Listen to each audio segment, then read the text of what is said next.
Hello, crafty friends and doll lovers. Welcome or welcome back. My name is Melody.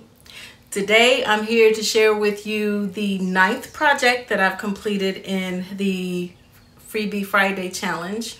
For those of you who are not familiar with that, what that is a personal goal that I set for myself.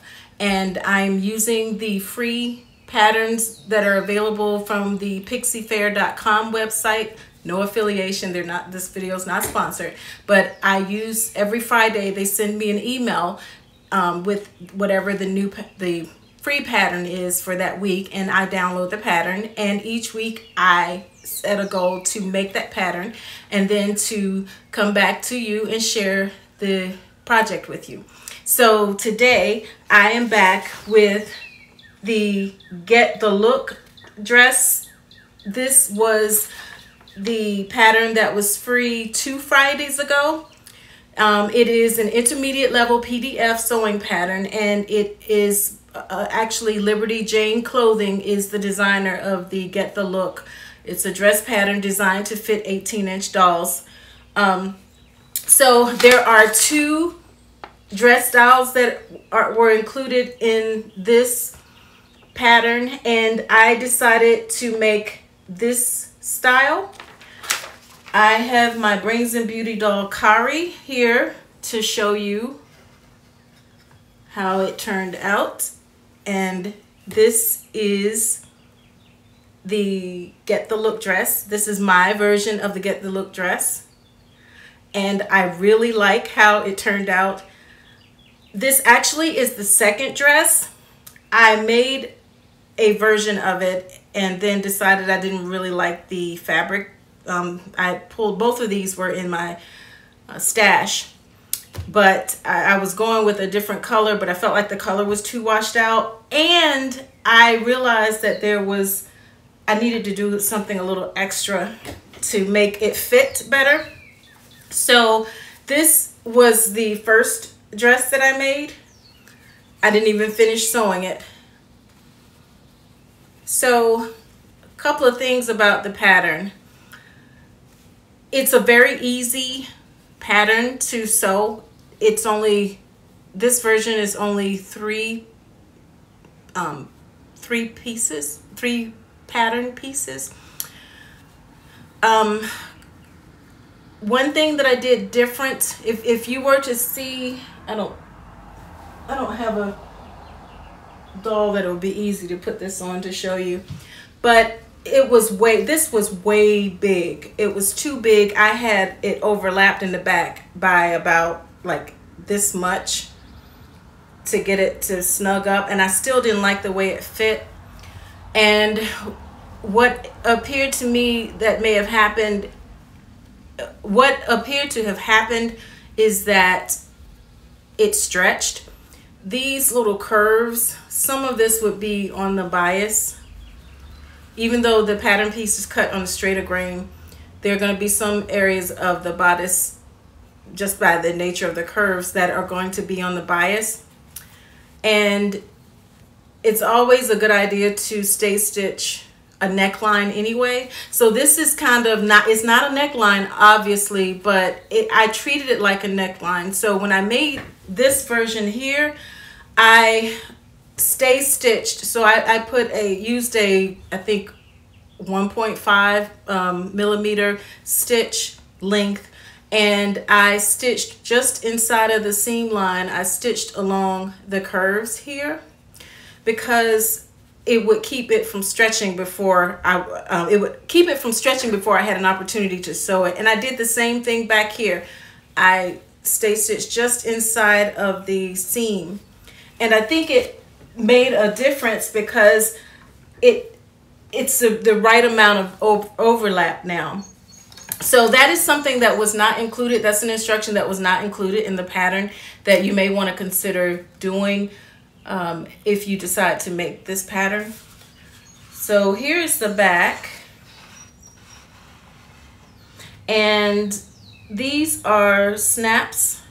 I decided to just use snaps, and I'm using snaps. They are from the Snap Source, and they're very easy to apply. You just hammer them hammer them on. And I like using these type snaps because they come in more color options. This actually was a size, I think this is a size 16 snap. The ideal size snap for dolls is the size 14 snap because it's 5/16 of an inch, which is just a smidge over 1/4 of an inch. This is closer to, I want to say 3/8, closer to 3/8, maybe a little bit larger than 3/8, and I can't remember the exact dimensions. The belt here is made with grosgrain ribbon. It's actually 2 layers. So I had a 1/4 inch yellow, plain yellow, and then I had a 1/4 inch yellow with the polka dots. So move this closer so you can see it. And the yellow one with the polka dots was actually designed for card making. So it had an adhesive on the back. So what I did was I layered the polka dot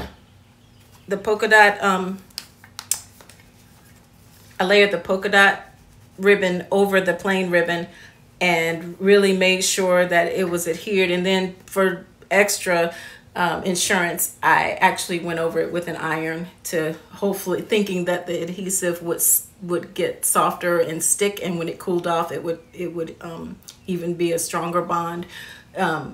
And so it seems to be working.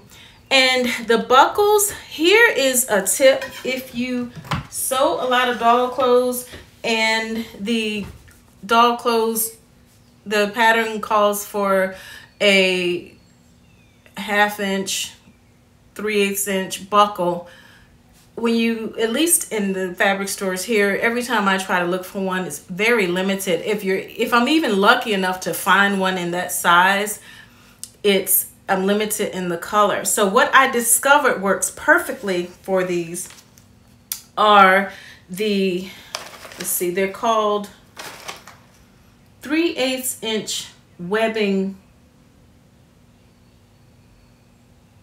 I don't know what that is. Part of it is cut off. They're actually used, let me see if I can hold this up. They're actually used to make doll collars. They also come in other sizes. I have the 5/8 inch size as well. Let's see. Oh, I did make the t-shirt as well. I sewed the t-shirt using, there's a free pattern available on the Pixie Faire website. It's the t-shirt pattern. I think it's called the trendy t-shirt pattern. And so I had some of this yellow knit in my stash. And these yellow shoes, I did do a video on the, oh my gosh, what is that doll? This doll. This doll. And it is really escaping me the name of this doll. But anyway, I will try to insert it in the video when in the editing. But she wore the yellow tennis shoes. So I borrowed these yellow tennis shoes because I thought it looked cute with the outfit. And just because she's wearing a dress doesn't mean she can't wear a pair of tennis shoes. So I just thought it was adorable. So here is another look at my version of the Get the Look dress pattern. And I love, love, love how it turned out, and I think it looks so springy. And this happens to be, Kari here happens to be one of my favorite dolls. That was easy. It was easy enough that I was able to make 2 dresses. Probably could have made more. It really did not take any time at all to sew this dress. So another successful one. And I am always pleased to see fabric go from just your regular piece of yardage to an actual outfit, especially when it coordinates so well. And I just love the yellow. It just really, I think the yellow makes this dress pop. So I really like it. The next pattern, this one was available last Friday. And It's got a little wrinkle. This is the little gardener. It is an apron.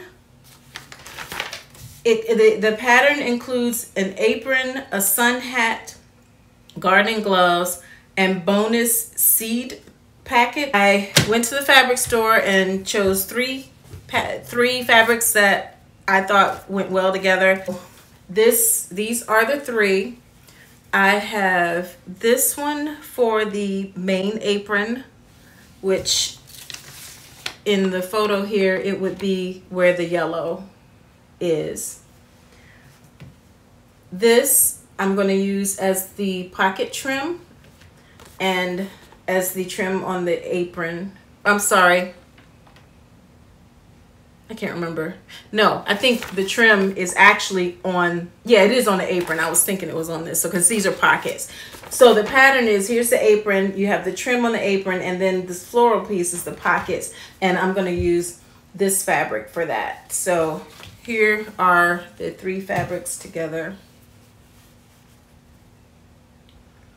And I'm really excited to have found those.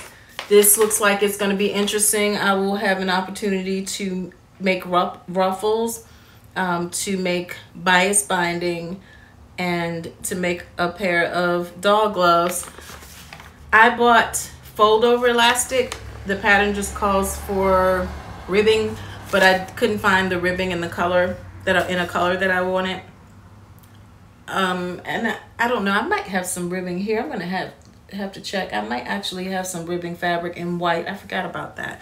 But if I don't, I also bought some fold over elastic to use to trim on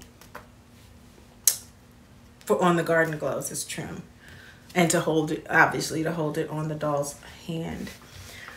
So that is it. Thank you so much for watching. Remember to like, comment, share, and subscribe, and I'll see you in my next video. Bye.